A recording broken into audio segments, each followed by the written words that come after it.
Hingað er kominn Lárus Blöndal, hæstaréttarlögmaður.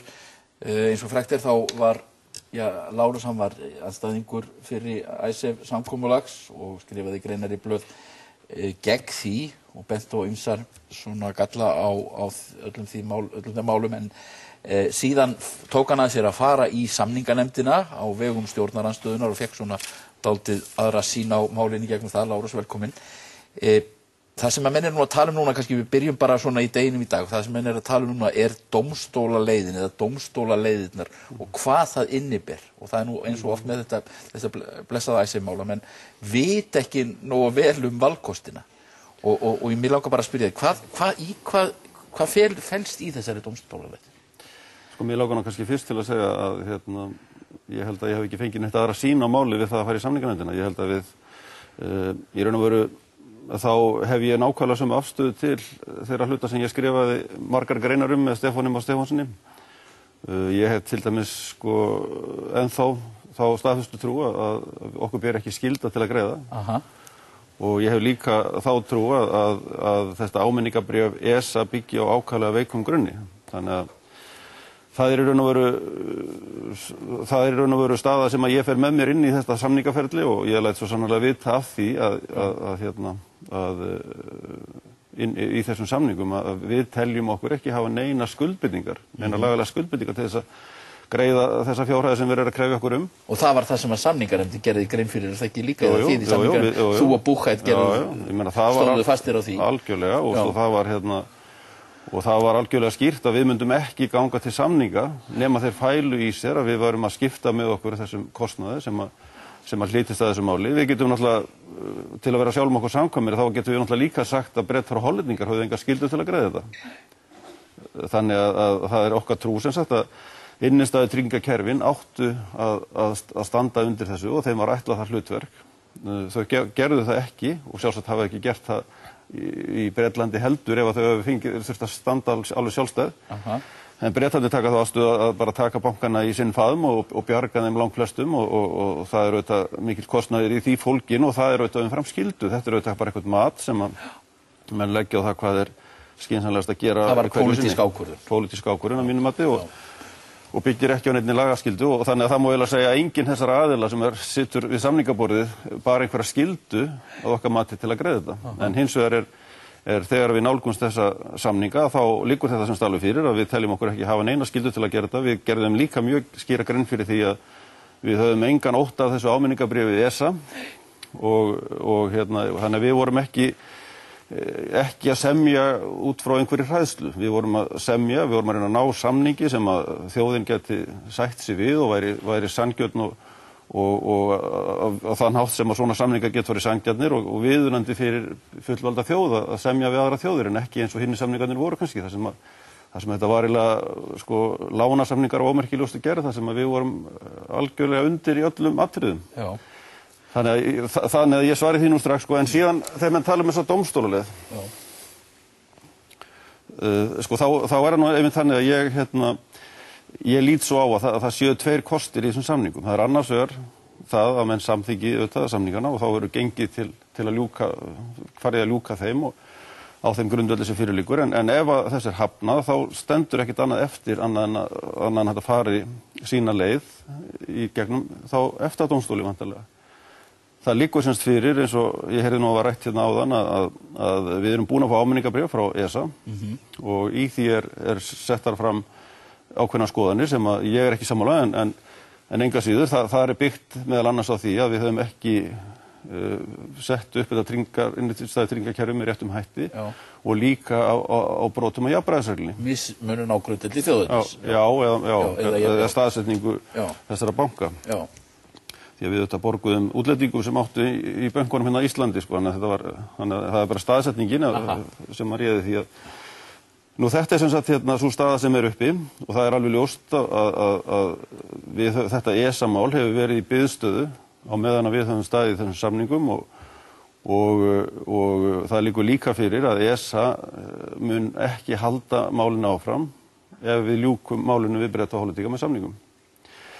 Þannig að ef við semst gerum það ekki, að þá liggur það fyrir að ESA mun halda áfram með málið og það eru alla líkur á því að þeir munu halda sinni afstöðu og þó svo við komum með okkar sjónarmið sem við höfum eftir að gera, að þá muni þetta fara, sem sagt, þeir munu vísa þessu máli yfir í EFTA-dómstólinn og þar muni þetta fá sína eðlilegu meðferð. Þannig við erum komin á þessa leið nú þegar. Spurningin bara svo, förum við áfram eða stoppum við og klárum þetta með samningum.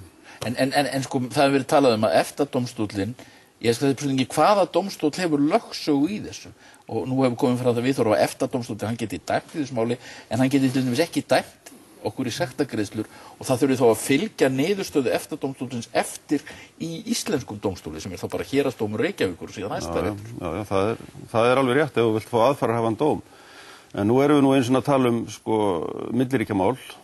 Við erum að tala það ágreiningur það hvort að Ísland hafi staðið undir sínu skuldbindingum samkvæmt EES-samningnum. Nú það alveg ljóst að niðurstaða EFTA-dómstólsins mun sko klára það mál hvort að þetta sem sagt samningsbrotamál, hvort að við höfum brotið gegn samningnum eða ekki. Já. Þannig að sú niðurstaða við töpum málinu, hún þýðir í raun og veru bara það að við höfum brotið gegn EES-samningnum. Já. Hvað við gerum síðan í framhaldi af því, hvort við segjum ég bara, farið bara í mál við okkur, við tellið ykkur hafa orðið fyrir einhverju tjóni eða hvort að menn reyna að leysa úr málinu. Við erum náttúrulega konur mjög þrönga stöðu og ég fæ ekki séð að niðurstaða þessu tagi að hún per se verði til einhverjar endurskoðunar hjá íslenskum dómstólum. Þó að þetta ferli myndi ekki verða þannig að EFTA myndi dæma, að EFTA-dómstólinn myndi dæma og við færum síðan með þetta bara í héraðsdóm og hann dæmdi svona eftir... Já, það sko, ég held að menn að byggja þeirri niðurstöðu að þetta samningsbrot hefði átt sér stað, sko. Já. Síðan getur menn farið að deila það, sko, hver var fyrir tjóni og orsakasamband og eitthvað svona, sko, sem að, og semst þetta verður þá bara eins og bótamál á grundvelli þess, það liggur fyrir að einhver braut af sér, sko, og gerði eitthvað af sér. Spurningin þá bara sem stendur eftir hverjar eru bæturnar, sko. En þannig að þá erum við aftur að fara að semja bætur. Já, þá höfum við náttúrulega ekki þá stöðu sko að geta sagt það sem við höfum sagt hingað til. Við höfum ekkert gert af okkur. Það náttúrulega það sem við höfum gengið út frá hingað til. Þannig að við þessar aðstæður sem að ég alls ekkert að gefa mér og þvert á móti sko að yrði niðurstaðan.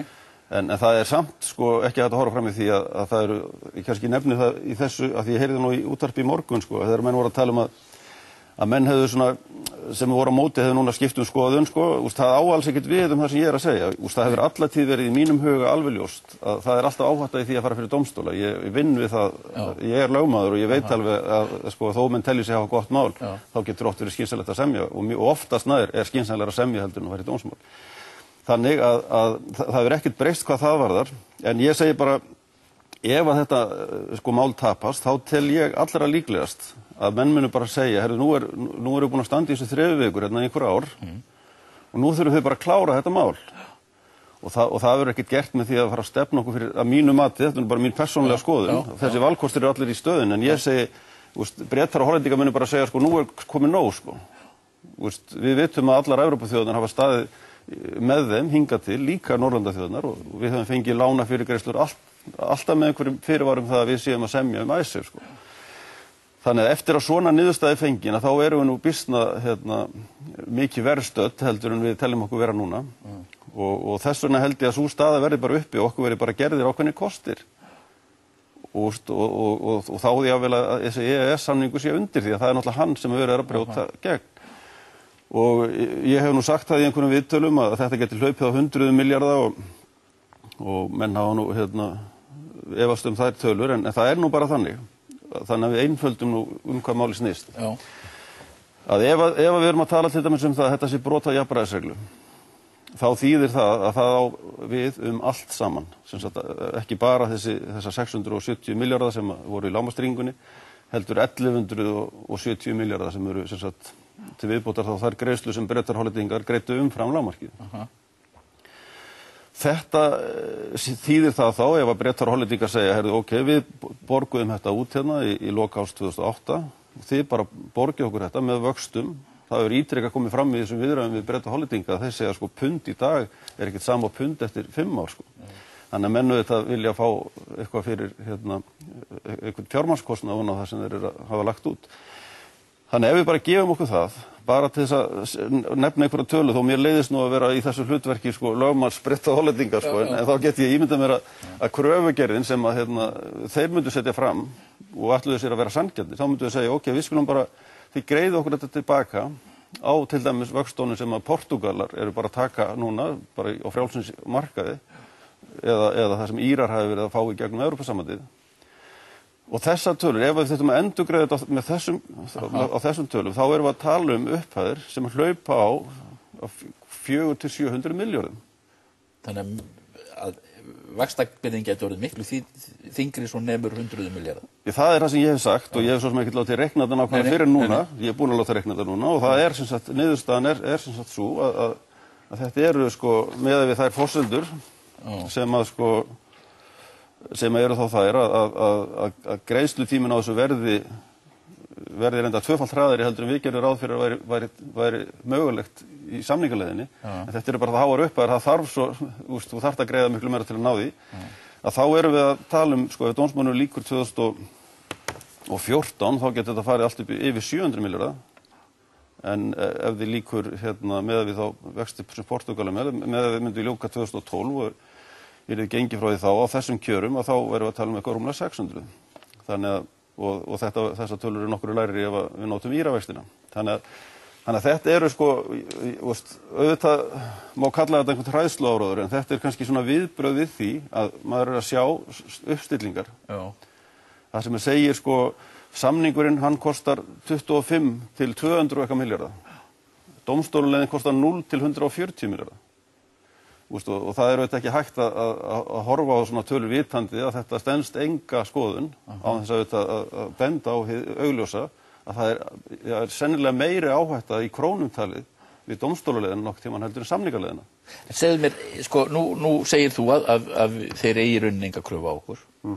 Og ég var til dæmis með þýskan lögfræðing hérna í viðtali fyrir vetur sem heitir Tobias Fuchs og hann rannsakaði þetta mál í Þýskalandi við lagastofnun í Þýskalandi. Hann komst að því að rökin innistæðutryggingarnar þau væri haldlaus en það væri hugsanlega hægt að hanga okkur á hérna. Hann hafði náttúrulega samband við þessi maður fyrir sko. Já, á mismuninum. Á þessum tíma en hann er samt að segja, ok, hann kemst að þessari niðurstöðu eins og við með innistæðutryggingakerfið en hann er hins vegar kemst að annarri niðurstöðu varðandi mismunin. En spurningin er bara, ég meina, erum við ekki bara ferlega góða líkur að við getum unnið þetta mál fyrir EFTA-dómstólum og þá væri það bara úr sögunni fyrir okkur.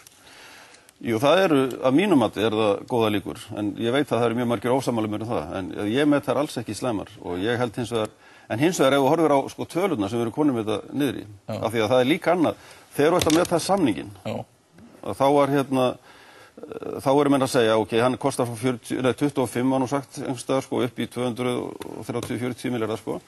En þá ætti líka komið með alls konar breytur hann inni sem eru mjög ólíklegar. 50% gengisfellingu, 10% sko lækkun á núverandi mati sko skilandarinnar og og seinkun á útgreiðslum. Þetta er svona scenario sem er mjög ólíklegt að mínu mati að gerist og ef það gerist þá erum við nú í mjög vondum málum ef gengið fellur 50% viðbót þess að það er núna þá í sögulegu lágmarki þá erum við þá stöndum við augljóslega mjög illa sko. En hvað með þau orð Sigmundar Davíðs í Mokkanum að Bretar myndu bara hvorki vilja vinna niður tapa dómsmáli? Það er auðvitað kenning sem að ég hef tekið undir á sínum tíma og ég er alveg sammála því að niðurstaða sem hljómar þannig að það sé ríkisábyrgð á innistæðum. Ég held að það sé enginn að sækjast eftir því. Ég myndi halda það með skosti að Bretar og Hollendingar væri ekkert sérstaklega að sækjast eftir þeirri niðurstöðu. En hins vegar að þá snýst þetta máli miklu fleira. Það snýst til dæmis þessa jafnræðisreglu og hún skapar ekkert fordæmi mitt eða neitt. Hún skapar bara það fordæmi og þú verður að koma eins fram við alla. Og þannig að það sko, þetta mál snýst ekkert það að Bretar og Hollendingar sé að knýja fram sko, þá niðurstöðu þessi ríkis á brauðinstæðum. Og ég held að ef að niðurstöða EFTA-dómstólsins verður eitthvað í þessa veru, þá myndu ekki geta lesið það út úr því. Þú myndi geta lesið það út úr því. Niðurstaðan mun þá verða svo, annarkvort verður þetta byggt á jafnræðisreglunni eða þá því að innleiðingin og framkvæmdin hafi ekki verið með réttum hætti. Sem að því þá ef hún hefði verið það þá er engin ábyrgð þannig að menn munu ekki láta þetta sko hljóma þannig eins og það sé ríkisábyrgð á innstæðum. En náttúrulega í þessum orðum liggur að sko Bretar kannski vilji í rauninni ekkert að þetta mál fari fyrir dóm og þá kannski ykkur óskum að þetta í rauninni bara gufi upp sko. Já, það nú held ég óskhyggja sko. En svo náttúrulega hitt líka að þetta mál ekki í þessum farvegi. Það ekki Bretar sem að reka þetta mál, það ESA sem með málið. Já. ESA náttúrulega eftirlitsstofnun, bara svona eins og samkeppniseftirliti hér eða viðlíka stofnanir, sem ber skylda til þess að fylgja svona málum eftir. Eftirlitsstofnun EFTA. Já, og hún að fylgjast með því að menn séu ekki að brjóta gegn samningunum. Já. Og hún búin að komast að þeirri niðurstöðu sjálf að það hafi verið gert. Og líkurnar á því að þetta mál fari ekki fyrir dómstóla eru nánast engar. Segðu mér, sko, nú málið að fara í þjóðaratkvæðagreiðslu og menn náttúrulega munu skiptast í fylkingar, en getur þú sagt við mig, og núna, þú varst á móti fyrir samningum, að þessi samningur sem við erum núna sé nógu góður til að samþykkja hann og að áhættan sé ekki svo mikil að það geti haft vond áhrif á okkur á þjóðarbúskapinn? Sko, ég get sagt það að ég náttúrulega svona að reyna að kynna efnið þessa samnings og ég hef ekki talið sko, það þjóna einhverju tilgangi að ég sé endilega upplýsa mína persónulegu skoðun á þessu. Nei. Ég get bara sagt það að þegar við sko, fórum að skrifa þessa greinar við Stefán Már sem var reyndar í fyrstu vikun eftir hrun og ég held að það hefði nú orðið 15 talsins sko, að þá náttúrulega var það sem að þá sögðu við ítrekað að við værum ekki á móti samningum. Nei. En menn yrðast, eins og ég sagði nú ekkert í þessum sal hér sko, menn yrðast standi í lappirnar og ætti ekki að lippast niður á hnén þó eitthvað blés á móti. Og það nákvæmlega sem við gerum í þessari samninganefnd. Við fórum ekkert þarna sko, við vorum þarna algjörlega á okkar mati minnskosti á jafnræðis grundvelli við þessa sem við vorum að semja við. Og það var ekkert, við vorum ekkert hræddari en þeir í þessum samningum. En þannig að það í sjálfu sér sko, bara þannig því sem til haga haldið að samningar það getur verið alltaf og alltaf skynsamlegt að reyna samninga í öllum ágreiningsmálum. En síðan náttúrulega, eins og ég sagði það, þá telja þessi samningar endurspegli svona að þessar þrjár þjóðir sé að leysa úr þessu vandamáli saman. Við erum að tala 2,64% vexti á móti 5,55 í eldri samningum, á móti 5,8 sem að Írar að fá til dæmis núna frá Evrópusambandinu, á móti 7% sem að Portúgalar að fá. Þannig að við erum og með við það að fjármagnskostnaður Breta var 3,828% á þessum tíma. Já. Þannig að við erum að tala að þessar þjóðir að taka verulegan þátt í þessu. Þannig að þann hátt þetta allt verið þessi samningar. Formlega, forminu til þetta líka allt verið þessi samningar. Þannig að ég skil hins vegar þá sem segja sko bara í prinsipinu að okkur ber ekki skylda til að borga þetta, við eigum ekki að borga þetta nema þá fá okkur dóm. Já. En þá geta menn líka spurt sig en hvað verið að gera núna? Það verið að borga 20 milljarða í Sparisjóð Keflavíkur því að við ætlum ekki að borga skuldir óreiðumanna eða hvað þetta nú kallað. Við erum búin að setja 10 milljarða í fyrirtæki eins og Sjóvá og hinn á þessa Sparisjóði og núna Sparisjóð Keflavíkur fyrir utan yfirtökun á bönkunum. Þannig að við erum að gera þetta alla daga sko. Það ekki eins og þetta sé eina tilvikið. Nei. Og nú erum við komin í þá stöðu að þetta náttúrulega miklu læritölur, þetta 1/10 af því sem við talaðum fyrir ári síðan. Þegar við fórum út til að semja fyrir rúma ári síðan, þá vorum við með útreikninga á þeim samningi sem þá var til og var átt að fara í kosningar með. Hann var sko, heildarkostnaður samkvæmt honum var 479 milljarðar. Það nú ástæðan fyrir því að við settum inn svona varúðarákvæði að við getum verið að borga þetta alveg til 2046 sko. Já. En nú erum við að tala 47 milljarða og ég alveg sannfærður það að það kemur til með að minnka. Þetta svo upp að kemur til með að lækka vegna þess að eignir búsins eru mjög varlega metnar og ég vænti þess að það muni koma meira út úr búinu heldur en... Þú segir að þetta sé núna í 47 milljörðum og þetta verður lægri upphæð sem að ríkið þarf að greiða, skattgreiðendur sem að greiða. Já, það mitt mat. Vegna þess að þessar eignir eru þannig. Við erum fyrsta lagi, við erum með eignir í peningum í þessum núna inn í skilanefndinu upp á 350-400 milljarða getum við sagt. Bara klári peningar. Við erum með skuldabréf á Íslenska ríkisbankan með forgangsveð í öllum hans eignum og það einhvers staðar á milli 300 og 400 milljarðar. Þannig að við erum kannski með 750 milljarða bara í þessum, af þessum 1138 milljarðum sem það eignir sem að þeir telja góðar og við göngum út frá, þá erum við með kannski 750 milljarða bara í þessum peningalegum eignum. Síðan eru þeir að vinna með eignir upp á 1.500 milljarða aðrar eignir sem þeir eru að meta kannski á einhverja 400 milljarða. Og þar á meðal til dæmis Iceland Food keðjan sem að ef hún selst á því verði sem að menn hafa verið að flytja fréttir af að tilboð sig að koma í hana á, þá erum við að tala að eignir búsins muni hækka hátt í 100 milljarða, bara við það. Ef við tökum eitt í viðbót, við tökum ef að Ragnars Hall-túlkunin á gjaldþrotalögunum rétt, sem að ég hef nú trú á, að þá Icesave horfið.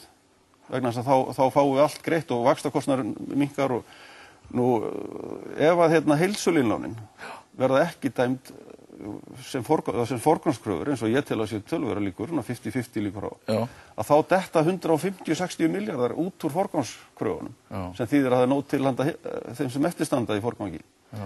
Þannig að þarna eru bara 3 atriði sem ég nefni sem að hvert sig myndi gera það verkum að Icesave myndi minnka og jafnvel hverfa.